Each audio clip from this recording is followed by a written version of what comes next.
Sebetulnya udah lama banget, sudah bertahun-tahun saya pengen banget bikin video ini. Pembahasan yang benar-benar super penting. Kalian harus tonton, kalian harus simak dengan seksama, dan kalian harus share video ini. Makanya kata Binerman, proposal saya adalah kita harus menaruh satu penyakit, satu entitas yang menjaga agar wilayah ini tidak stabil. Satu entitas di tengah-tengah ini yang memisah antara Arab di sebelah timur dengan Arab di sebelah barat. Satu entitas yang harus mewakili kepentingan kita, barat, kolonial. Dan mereka sepakat bahwa Bismillahirrahmanirrahim. Assalamualaikum warahmatullahi wabarakatuh. Alhamdulillah, hari ini hari Selasa 31 Oktober. Kami tim INH di Gaza masih melanjutkan eksekusi program tahap kedua, program darurat kemanusiaan di Gaza Palestina.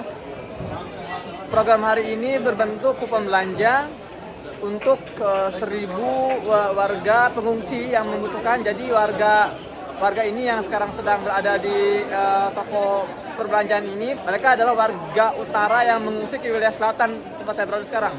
Alhamdulillah.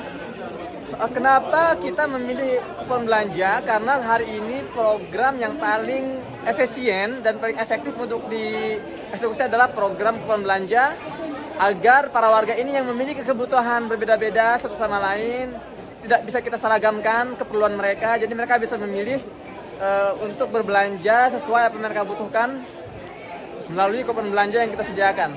Dari Gaza, saya Muhammad Hussein ingin mengucapkan terima kasih sebesar-besarnya kepada seluruh teman-teman, para influencer yang sudah ikut membantu kami dalam menghimpun donasi terbaik untuk Palestina. Kalau khairah atas semua kerja keras antum semua, semoga apa yang antum berikan kepada warga Palestina, antum sebagai jembatan yang menjembatani orang-orang baik Indonesia untuk Gaza, Palestina, kami doakan semoga ini menjadi pahala jihad antum semua, semoga menjadi amal jariah antum semua yang akan menambah berat timbangan amal kebaikan kalian semua, sehingga kelak kita semua dikumpulkan di surga Firdaus bersama para syuhada, para solihin, para siddiqin, hasuna ulaika rafiqa.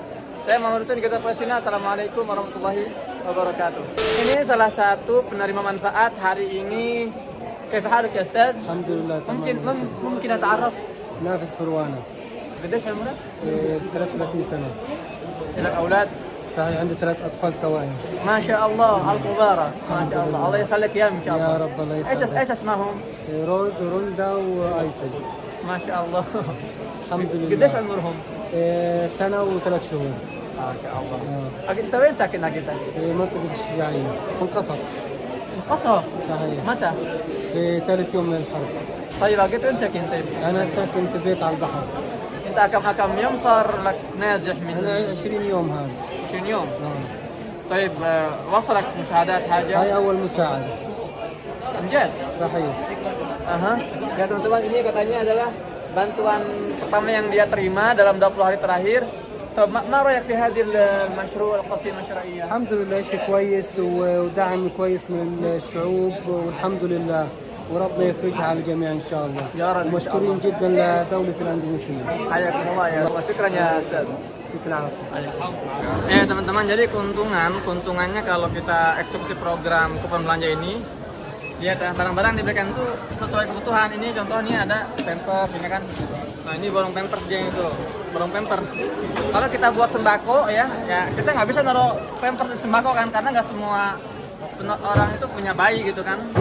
Jadi memang benar-benar insya Allah hari ini eksekusi yang paling memungkinkan atau paling efisien dan efektif adalah kupon belanja, agar para penerima ini bisa memilih sesuai apa yang mereka butuhkan. Alhamdulillahirabbil alamin. Alhamdulillah. Bismillahirrahmanirrahim. Assalamualaikum warahmatullahi wabarakatuh. Alhamdulillah wassalatu wassalamu ala Rasulillah. Rabbi shrah li sadri wa yassir li amri wahlul 'uqdatam min lisani yafqahu qawli. Rabbana zidna ilma. Teman-teman, sebetulnya udah lama banget, sudah bertahun-tahun saya pengen banget bikin video ini. Pembahasan yang benar-benar super penting. Kalian harus tonton, kalian harus simak dengan seksama, dan kalian harus share video ini. Karena ini akan membuka mata kita semua sejarah sesungguhnya kenapa Palestina dijajah, dan kenapa penjajahan harus di Palestina, dan kenapa umat Islam bisa lemah, dan kenapa. Baik teman-teman, sebelum saya mulai membahas topik kita hari ini, saya ingin update dulu seperti biasa. Ini sudah hari ke-25, ya Allah. Semakin brutal, semakin barbar. Teman-teman, sudah nggak pantas ini disebut perang. Ya, memang sejak hari pertama sebetulnya tidak pernah ada perang antara Gaza dengan Israel. Kenapa? Karena Israel ini sudah keluar dari track, dari prinsip-prinsip kode etik sebuah peperangan. Nggak gentle, nggak fair. Perang itu antara kekuatan bersenjata melawan kekuatan bersenjata. Para pejuang Gaza ketika menyerbu masuk ke wilayah jajahan Israel, itu yang mereka bunuh itu adalah para militer. Sementara sipil itu mereka lepaskan, atau mereka tawan, sipil mereka tawan. Itulah peraturan perang. Tapi yang terjadi di Gaza ini, jajah tempur ini nggak pernah mentarget para pejuang, tapi apa?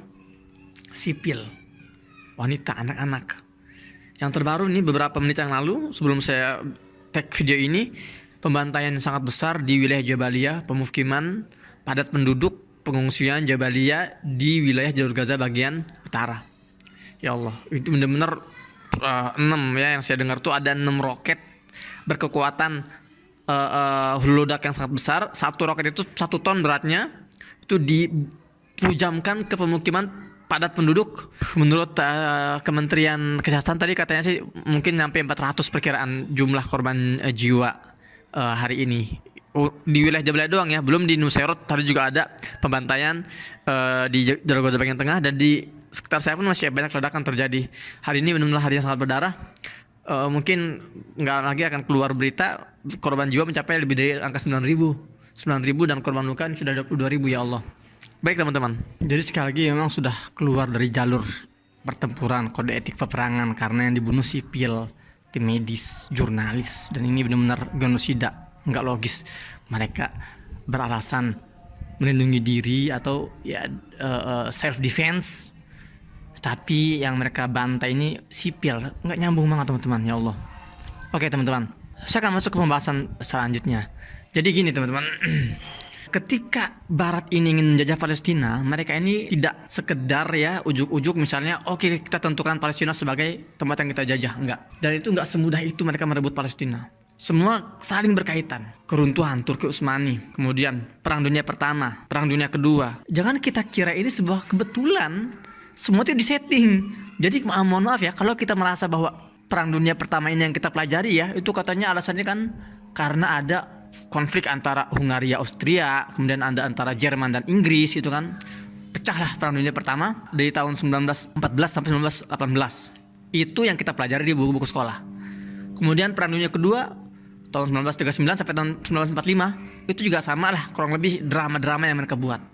Kalau kita mau membaca siapa ya penyebab Perang Dunia Pertama ini dan Kedua, satu kubu.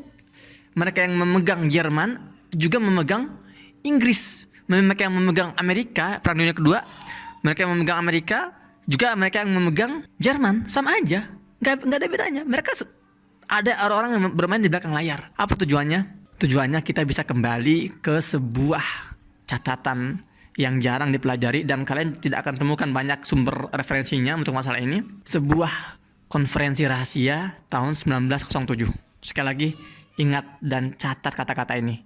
Tanggal ini, tahun ini 1907. Tahun 1907 ada sebuah konferensi rahasia. Sebagian menamakannya Imperial Conference. Ya, kalian bisa cek di Google ya, silahkan. Tapi nggak akan banyak data yang bisa kalian dapatkan. Saya akan menjelaskan secara singkat aja di sini.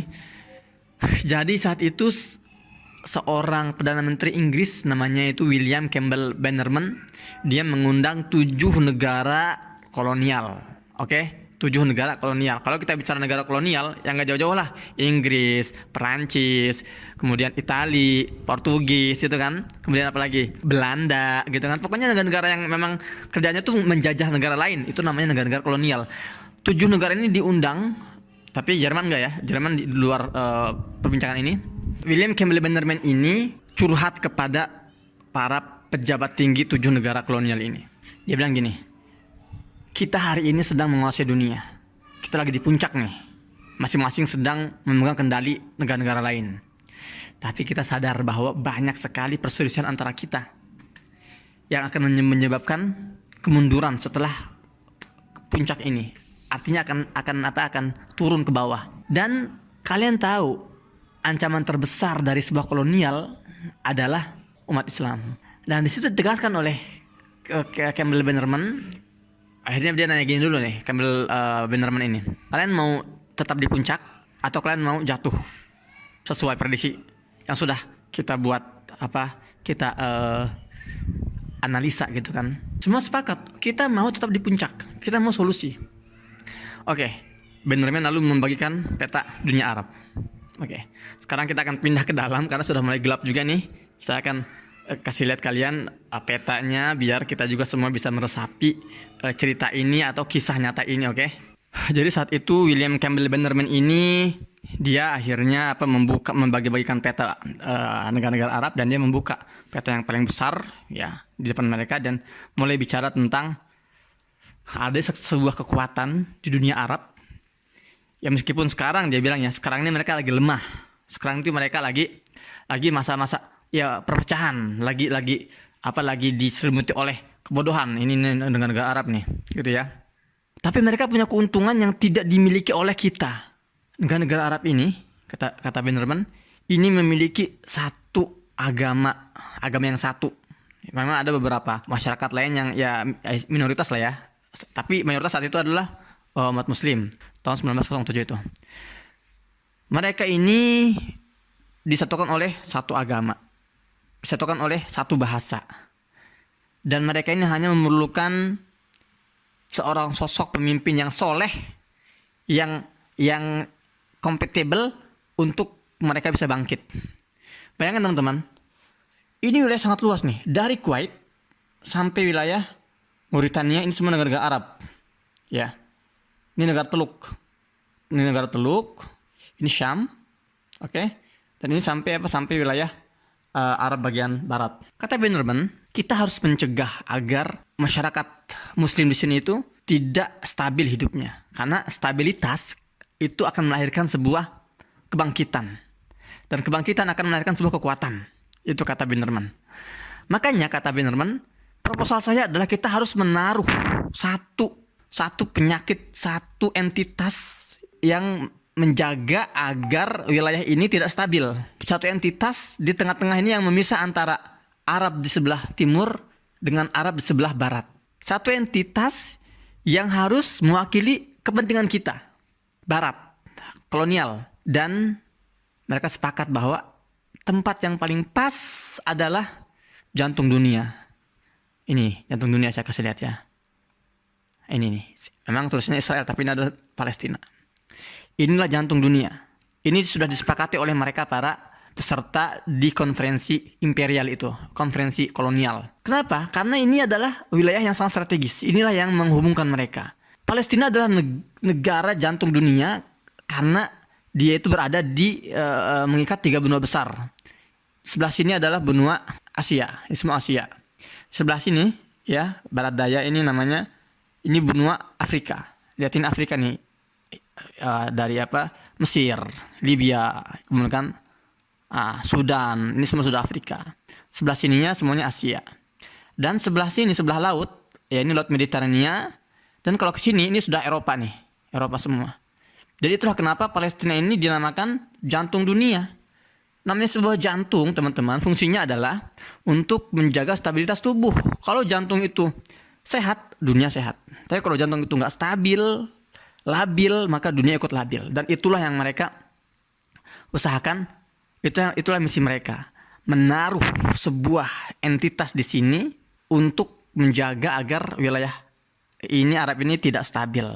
Karena apa? Karena sekali lagi wilayah Arab ini memiliki kekuatan. Hari ini memang mereka sedang dilanda oleh kebodohan menurut Bannerman.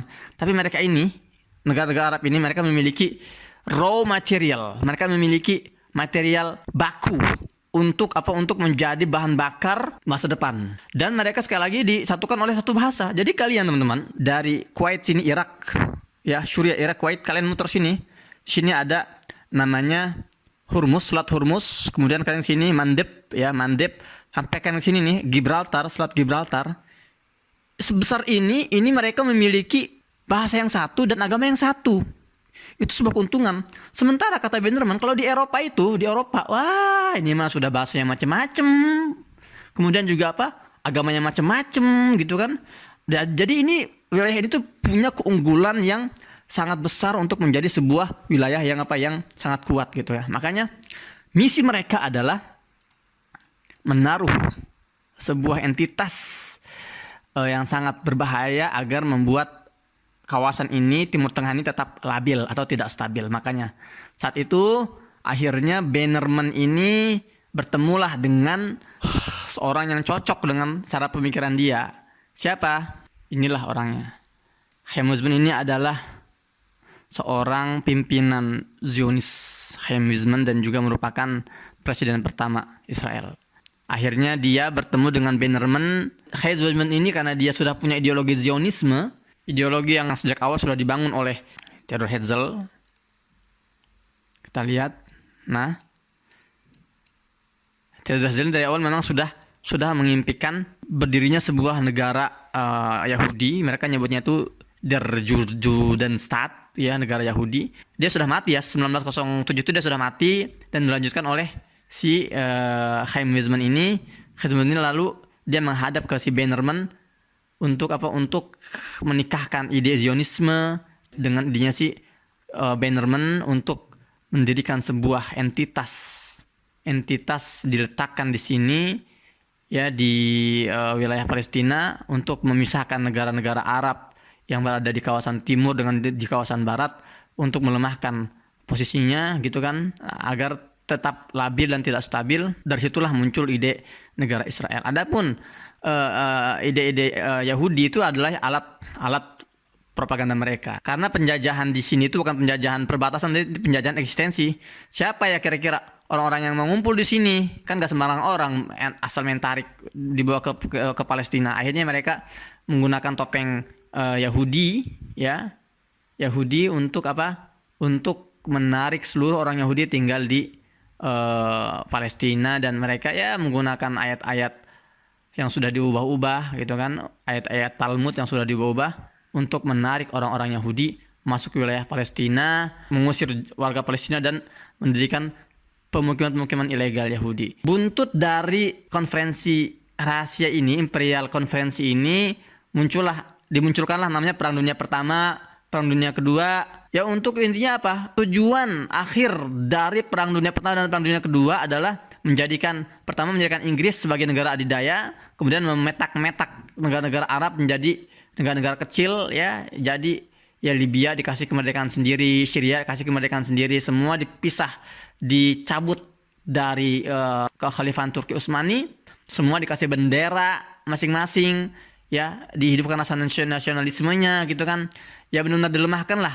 Dengan demikian akhirnya mereka tidak lagi bersatu padu seperti dahulu kala. Dan tidak hanya itu teman-teman, karena mereka yang membagi-bagi negara-negara itu, memotong-motong negara itu, mereka juga lah yang menentukan siapa yang boleh memimpin di Syria, siapa yang boleh memimpin di Yordan, siapa yang boleh memimpin di Mesir. Itu semua adalah perbuatan mereka. Sekali lagi, Zionis ini teman-teman nggak akan berani membantai warga Palestina seperti hari ini, seperti tidak tersentuh, dengan sangat rileks dan dengan sangat brutalnya gitu kan, kalau mereka hanya mengandalkan diamnya negara-negara Arab. Tidak, tapi mereka berani ngebantai Palestina itu karena mereka tahu bahwa mereka didukung oleh pemerintahan-pemerintahan yang ada di wilayah Palestina gitu kan. Sekalipun ya pemerintahan-pemerintahan sini banyak yang mengaku mengecam, mengutuk, tapi itu semua ya mungkin kata-kata politis ya, karena mereka juga ya harus memperbaiki citra mereka di depan masyarakatnya. Tapi pada dasarnya